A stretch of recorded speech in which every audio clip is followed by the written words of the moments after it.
ప్రభు అయిన యేసుక్రీస్తు నామములో అందరికీ శుభాభివందనాలు. సామెతల గ్రంథ ధ్యానము 12వ అధ్యాయము 15వ వచనం నుండి ధ్యానించుకుందాం. మూడిని మార్గము వాని దృష్టికి సరి అయినది, జ్ఞానము గలవాడు ఆలోచనను అంగీకరించును. మూఢుడు కోపపడునది నిమిషములోనే బయలుపడును. వివేకి నిందకు వెల్లడిపరచక యూరకుండును. సత్యవాద ప్రియుడు నీతిగల మాటలు పలుకును.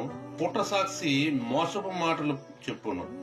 కత్తిపోటు వంటి మాటలు పలుకువారు కలరు. జ్ఞానుల నాలుక ఆరోగ్యదాయకము. నిజమాడు పెదవులు నిత్యము స్థిరమైయుండును. అబద్ధమాడు నాలుక క్షణమాత్రమే ఉండును. కీడు కల్పించువారు హృదయంలో మోసము కలదు. సమాధాన పరచుటకై ఆలోచన చెప్పువారు సంతోషభరితులగుదురు. నీతిమంతునికి ఏ ఆపదయు సంభవింపదు.